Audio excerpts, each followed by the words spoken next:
Ladies and gentlemen, boys and girls, children of all ages, welcome to the channel. It's your boy, World of Wrestling, here today to discuss about AEW Dynamite, November 8th, 2023. We are back once again with another review.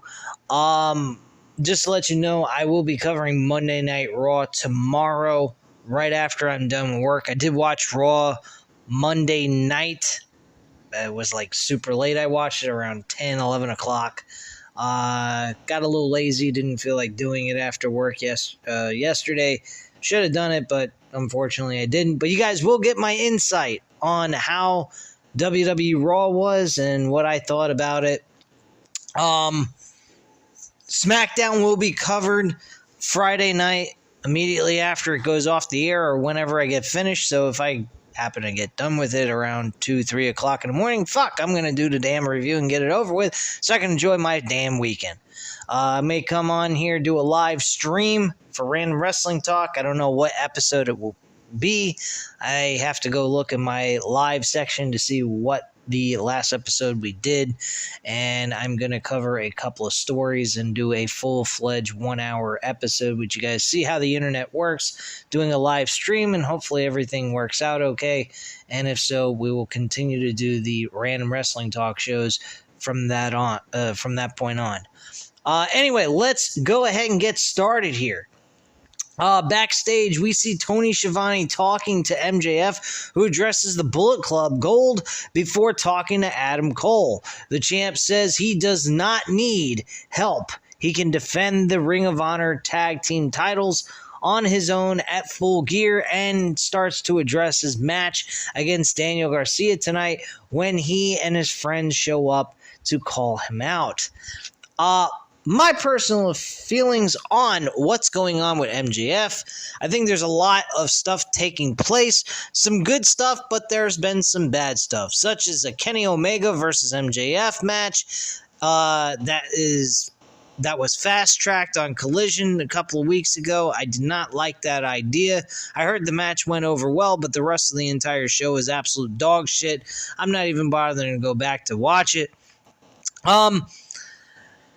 My overall feelings about this overall show, just before I go into full detail about what happened, I thought it was an okay show, but honestly, Jay White versus Mark Briscoe, I mean, no offense to Mark Briscoe, I think he's a very entertaining wrestler, and he is a guy that I think was underutilized in Ring of Honor at the time before they were taken over by Tony Khan. Jay Briscoe was given a lot of opportunities as a main event player before coming back to being a tag team specialist. Unfortunately, Mark Briscoe never had that same exact opportunity. And to make us believe that Jay White would lose his opportunity against Mark Briscoe, to me, made absolutely no sense. Why book the match? It makes no sense to anybody. Not to mention, nobody would believe that Mark Briscoe would actually win the match. Very predictable main event. That was the main event of the show. I didn't particularly care for it because it brings nothing to the table. The only thing that really was all important was the after the fact, when MJF was trying to capture his world title back, which he never lost, and I hate when wrestling promotions do that shit. It's been done so many times. I mean, you go back to WWE, they've done it multiple times in history, and honestly, I don't particularly care for those ideas at all.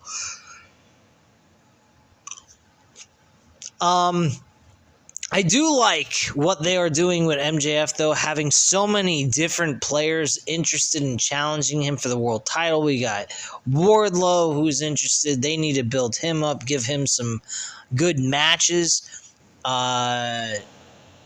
Samoa Joe vacated the Ring of Honor television title, which was shocking because he wants to become the world champion in AEW. I think that's awesome. I really would go with a Samoa Joe to become world champion. If there's one guy that could possibly beat MJF at some point down the line, it would be him. He's believable. Adam Cole's another guy, but currently right now they don't have that taking place. They got a ton of different guys that could be shooting for the world championship, and you got MJF kind of just avoiding all the bullets flying at him here, metaphorically though. And also he's having title matches leading up to this Full Gear pay-per-view, which again, it doesn't mean anything. Like, nobody cares. It's not going to matter. Nobody thinks that the opponents MJF is defending the title against, he's actually going to lose the title too. So in my personal opinion, I don't see any point of booking these matches. They don't bring any element of interest, surprise, believability of any sorts. We got the same problem in WWE. Like LA Knight challenging for the WWE Universal title. It was a very fun little situation with MJF getting the opportunity to challenge for a world title. Basically testing how he would do in a main event situation, and in my personal opinion, I think he did an excellent job. I think the way they booked the match, though, again, like I said in the review for Crown Jewel, I think was a very typical Roman Reigns title defense that needs to stop taking place. It's annoying, it's getting old, and it's very bland. The same difference here with MJF defending the title leading up to a pay-per-view that currently right now he's not even carrying around the AEW World title. So even if someone was to beat him at the present time, somebody else is carrying around his championship belt, which he seems to have a very hard time getting the title back from. I don't know why they're having title defenses when he can't even carry the title around with him that's got his name written on it. So, in all honesty, there shouldn't even be title defenses taking place, because he ain't defending the fucking title because he ain't got the title in his possession. It makes absolutely no fucking sense. And not to mention, where the fuck is Tony Khan, taking his authority on television and utilizing it in this kind of situation, forcing Jay White to give the title back to MJF and have to earn the damn championship by beating him in the match at Full Gear. It makes absolutely no fucking sense to me, and it really is fucking ridiculous. Lately with wrestling, even though I've been away, I've been on hiatus here on the channel. I thank you guys, by the way, for sticking around. And for the 2 new subscribers, by the way, I greatly appreciate you joining the channel. If it's old subscribers rejoining or whatnot, I greatly appreciate you coming back. But in all honesty, I personally have not been impressed with professional wrestling. Monday Night Raw is about the only thing right now on weekly television that I'm surprised with. I sat through Monday Night Raw. I thought it was a very good, well, not very good, but it was, compared to what we've been given in the past, it's actually a very good show. But they could do a hell of a lot better, of course. I'm not going to say that. I'm not going to lower my fucking standards. But based on the standards we've been given over the last few years, they've been doing a very decent job with their shows. And I'm very happy about that. It gives me a lot of excitement to want to sit through a full show and watch it. And I did spend most of my time watching the show, then keep my face inside of a fucking phone. Unlike this show this week of Dynamite, I did not. I spent my time looking at my phone, seeing how my lineups were in basketball for today's NBA game. And I personally, it was an okay show, but it wasn't that great. It's not anything to go, holy shit, I'm so glad I watched it. I've seen Dynamite shows that have killed it. This is not it. This is not the Dynamite I'm used to enjoying. So I'm not going to sugarcoat anything. This is going to be more of a rant than anything else. I mean, I'm not going to say it was absolutely dog shit terrible, like back in the day, WWE Monday Night Raws that were 3 hours of complete and utter boredom. I'm not going to say that. But I am going to say that this show is very, very fucking sloppy. For example, the AEW Championship title defense, where MJF doesn't even have possession of his own fucking title. like I just said a few moments ago. MJF defended the title, opened the show. He defeats Daniel Garcia. Daniel Garcia told him he would end up wrestling a wrestler, not an entertainer. And he ends up being a fucking entertainer at the end of the match because he had him in a sharpshooter. And he ends up jallivanting in the hold and pushes all the way back, leaving him open for MJF to counter the submission, and then puts him in the salt of earth and makes Daniel Garcia tap out. I mean, he tries to get out of the maneuver, but fortunately is unable to and ends up losing the match. And MJF retains his championship that he doesn't have. Go figure that one out. Can you imagine Daniel Garcia? Let's just say Daniel Garcia, for argument's sake, was to win the title. How is he supposed to win the title when MJF doesn't even have the title in his possession? That's my point. It's fucking insulting to my intelligence. Just saying. So MJF starts to celebrate before extending a hand to Garcia, but the Jericho Appreciation Society no longer called that, apparently. They're called the 3.0.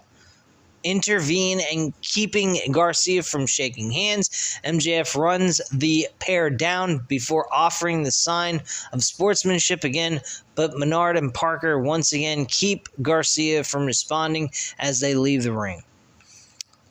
Terrific. Back from commercial break, we get a video package of Mark Briscoe is ready to take on Jay White tonight and take the Switchblade shot at the AEW World Championship. Big deal. Back at ringside, Darby Allin and Sting make their way to the ring for our next contest to face the Outrunners as the bell rings. The Outrunners. So their enhancement talent being utilized as a way of being beat-up toys. Well, Darby Allin and Sting end up winning the match. Nothing special here. This was just a throwaway match for no fucking reason at all. Darby and Sting celebrate in the ring as we are reminded of the upcoming trios matches at Collision and Full Gear.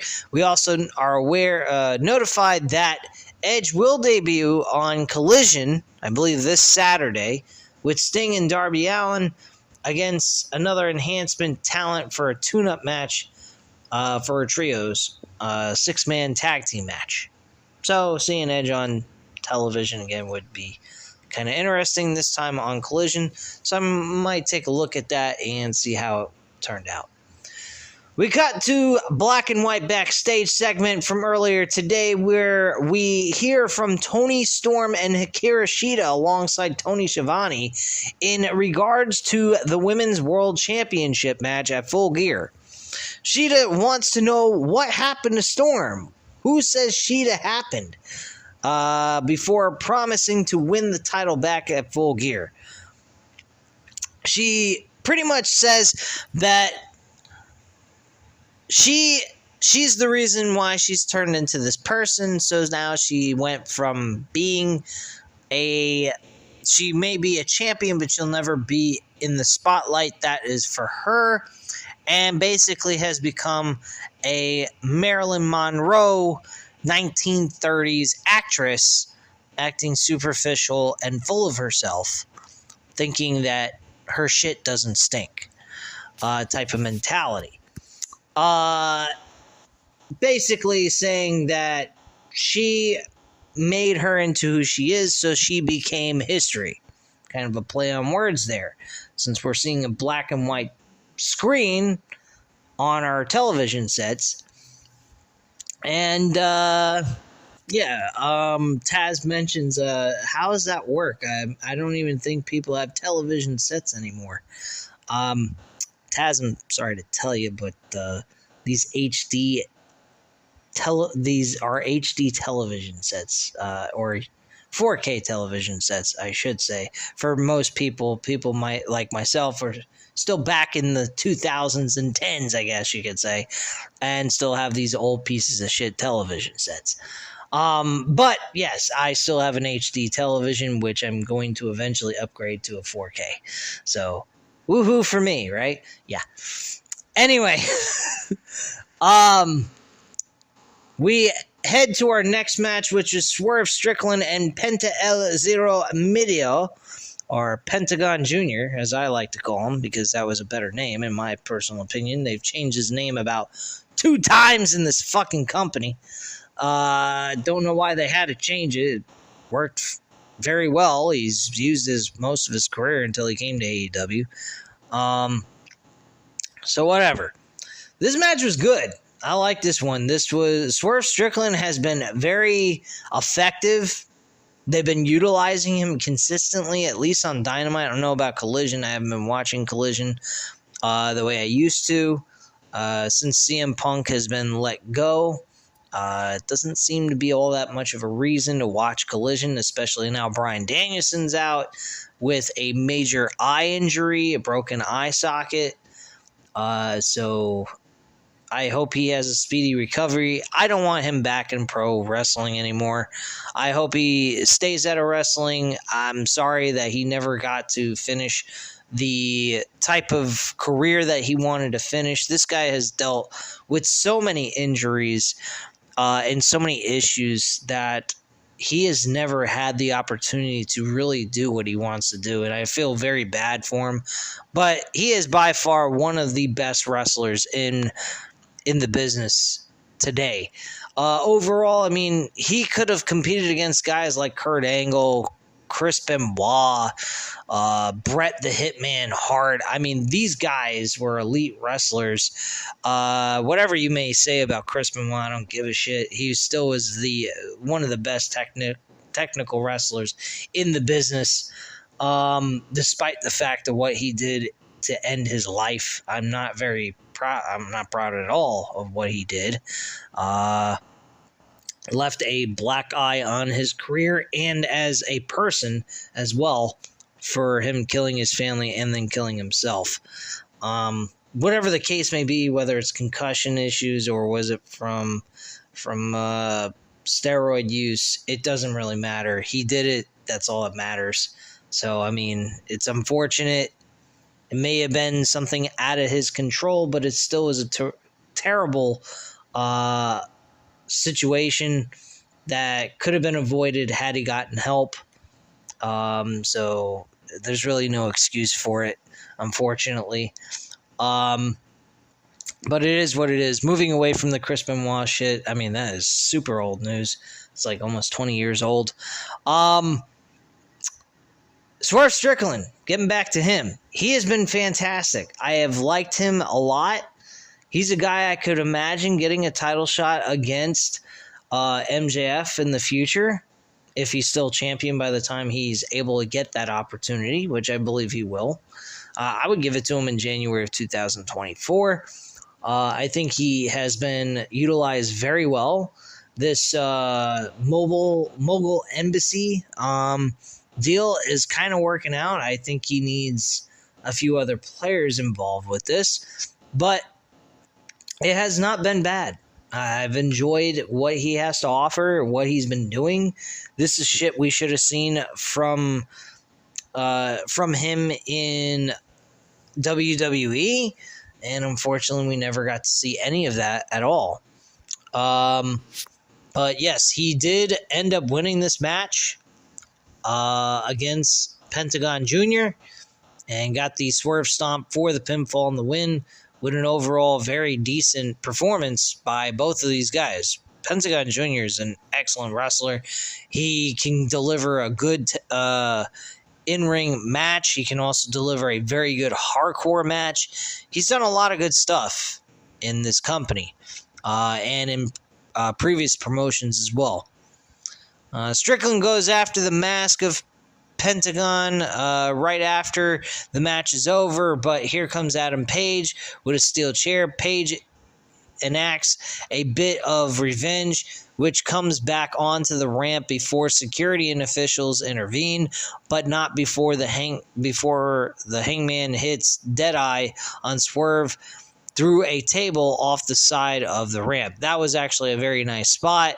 I'm looking forward to the rematches actually on this card. Besides Jay White and MJF, I'm looking forward to Jon Moxley and Orange Cassidy for the international championship.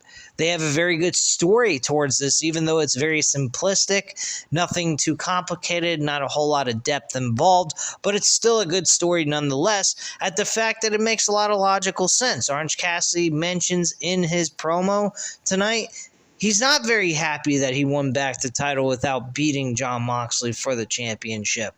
He feels like it's a very empty second run. He feels that the only way this would be completed is that he beats Jon Moxley in the rematch for the title and ends up walking away still the champion like he should have at All Out. So I really like that mentality. I like the way they booked this. I like the way they came across with the whole idea of having the rematch. It makes a lot of sense, and it's the only logical reason to book the match to begin with. So kudos to them for doing that. That was one good, positive, creative booking decision they did. But it's not a very hard decision to make anyway. It's very easy. Anyway, getting back to the chronological order of the show. Backstage, Jay White addresses what MJF had to say recently before telling the champion to just sit back and breathe. And,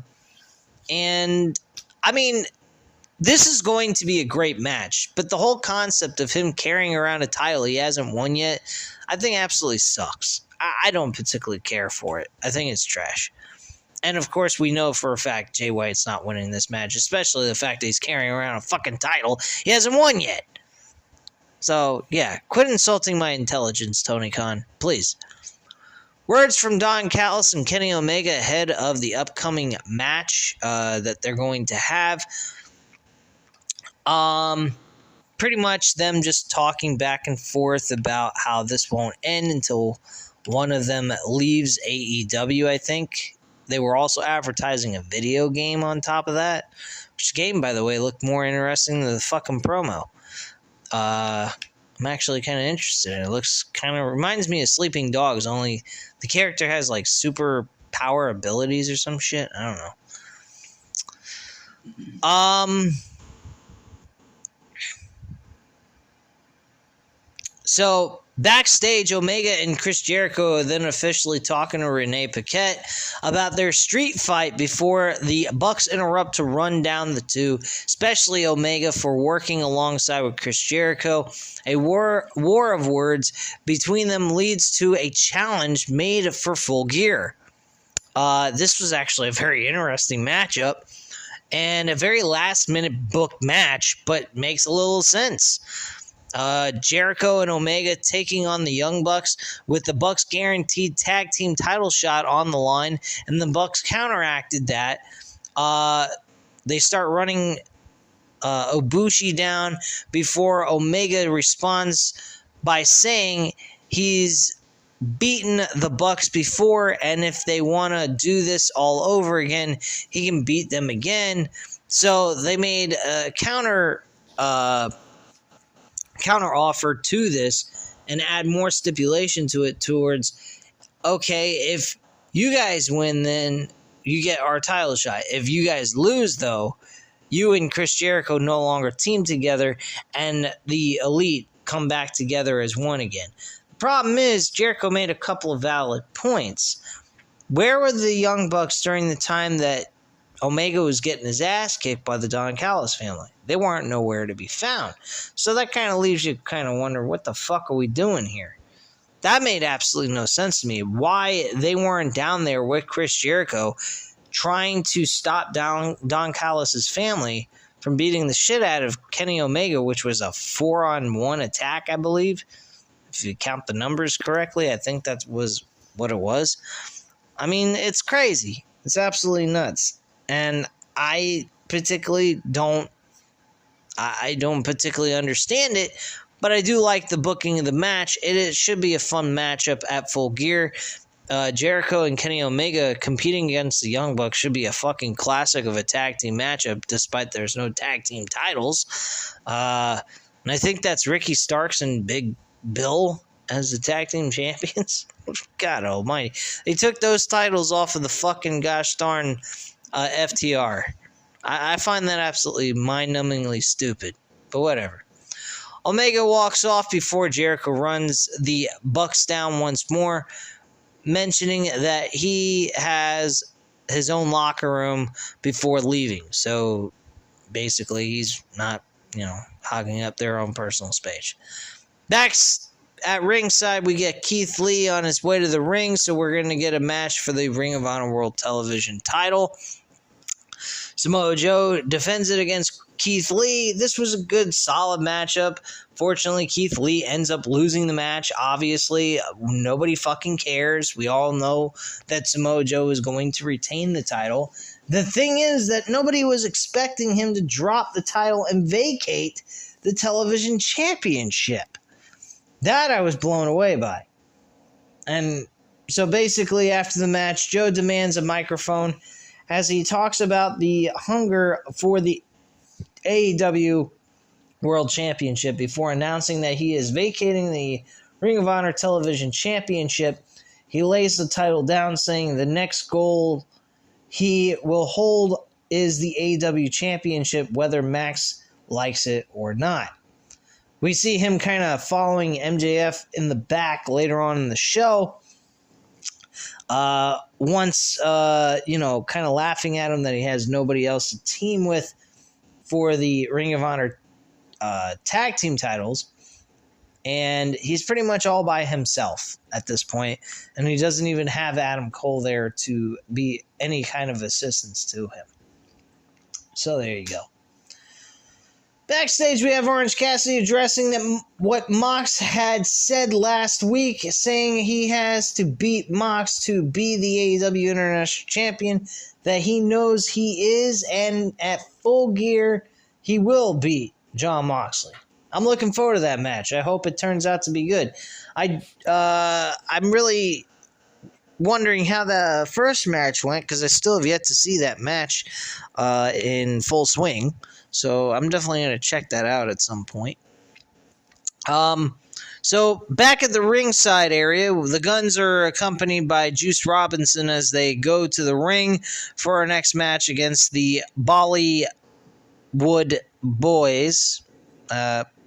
Who fucking cares? They won the match in less than 5 minutes. Or less than a minute, I should say.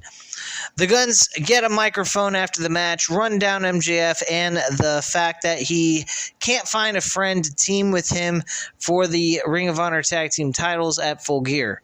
So we got MJF defending the tag team titles at Full Gear, and he's going to defend the world title, which, by the way, he still doesn't carry around himself. Jay White's carrying around for him, keep him nice and warm, and whatever. Find absolutely insane bullshit.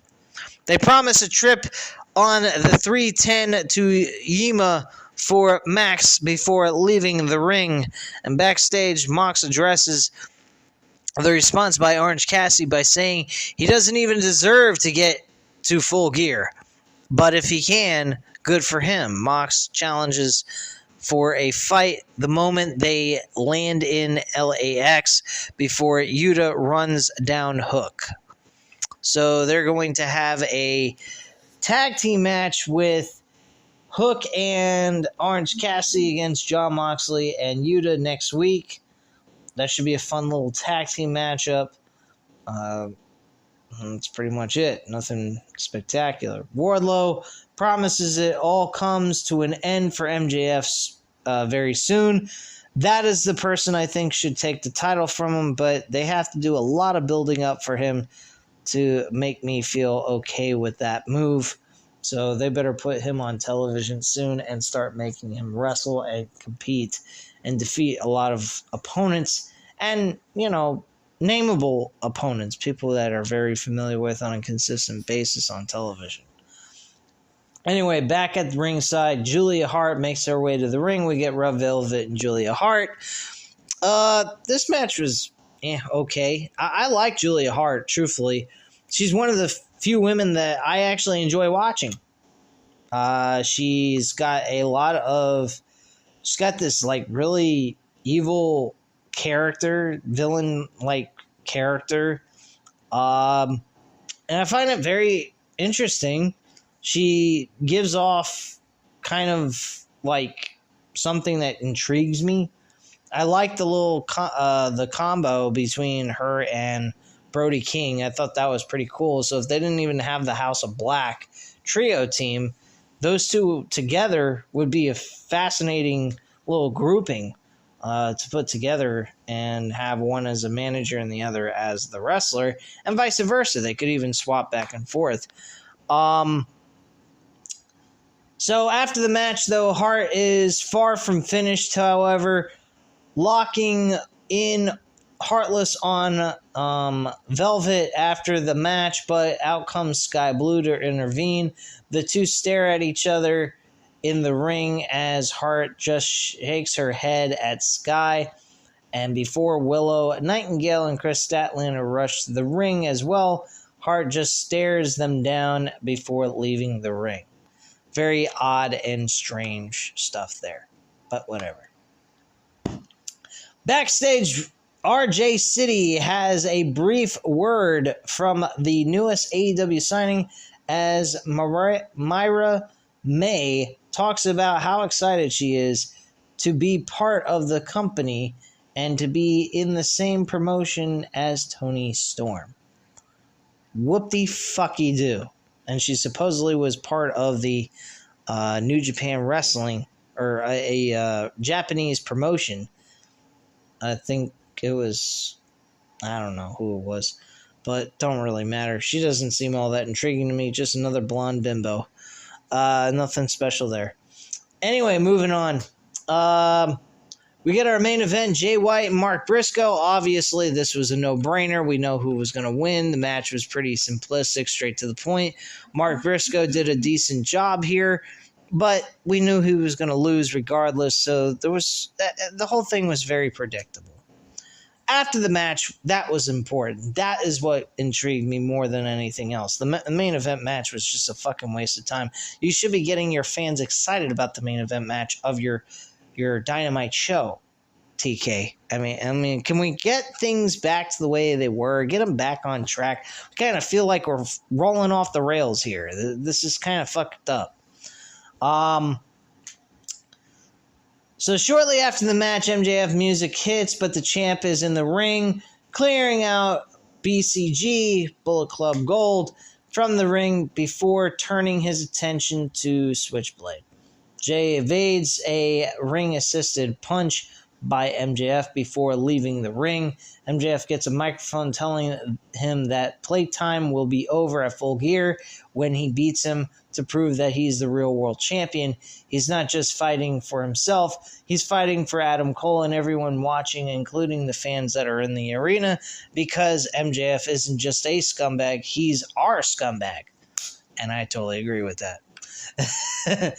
Anyway, MJF runs down some more before lights go out, and we go backstage where masked assassins are seen attacking the Acclaimed and Billy Gunn.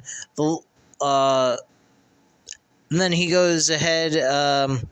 He actually, I think it's Max Caster gets thrown through the glass window.